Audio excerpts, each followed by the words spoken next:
This portion of Bridge Street is brought to you by Retirement Income Analysts.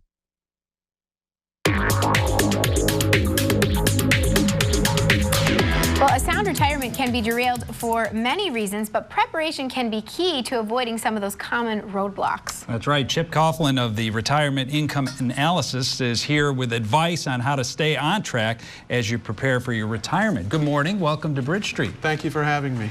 Well, we were looking at this list, and it's quite a long list. There's a lot of things that can get in the way of people as they're trying to plan for retirement. Can you go through some of the things that are typical? Let's take a few. The first one is many people don't define how they wish to retire. Okay, and you have to have a plan. Whether you want to sit on the beach or you whether want to be active. Sometimes they look at it like an extended vacation. And retirement lasts a lot longer than vacation. So we want people to visualize how they'd like to retire, and from that start to plan for it.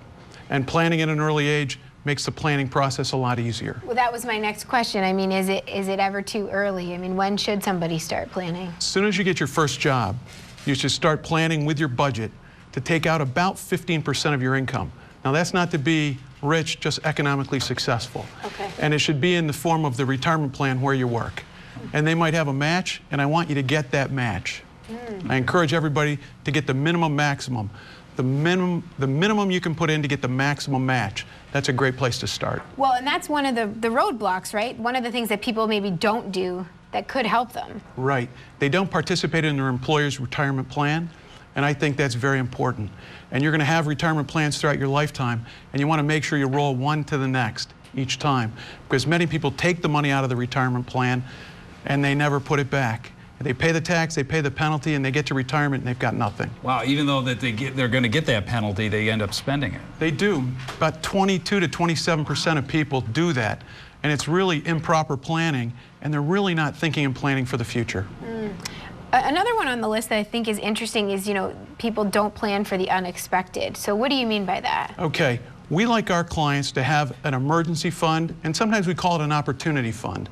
But if they were to have an issue, their car were to die, their hot water tank were to blow up, we don't want that to affect their plans for the future. So having an emergency fund to make up that ground is great. And then I guess, allocating assets too. I guess sometimes people just go to one type of fund and boom, and that's it. Many times they're focused on one fund and they're not thinking about the future. We believe in asset allocation, splitting your assets up among different asset classes, okay? That enhances return and it reduces risk.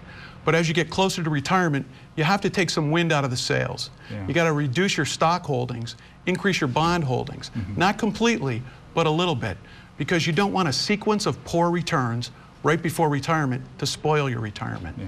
What do you say to somebody who maybe might be watching and thinks, uh-oh, I'm not prepared? Okay. Where do I start? What do I do? Where does it start? Number one, it starts with a budget and a cash flow analysis. We want to see what you're spending today and what your cash flow looks like.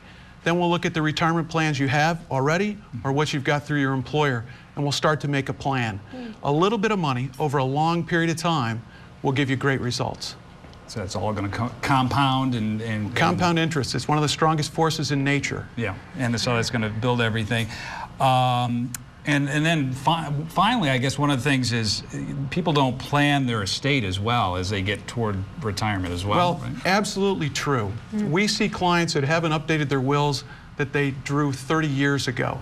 And the executor might be gone, the guardian for their children is unnecessary at this point. Yeah. The benefit factors for that will might still not be around, they might still not be friendly. So we want you to update or look at your will every so often to make sure the people that are involved in your will are still friendly to you and part of the program. Some great advice. Yeah. And we want to remind you that if you'd like to learn more about retirement planning, you can visit them on the web, retirementincomeanalyst.com. There's the website for you. Chip, thank you so much. Yeah, thanks for having me.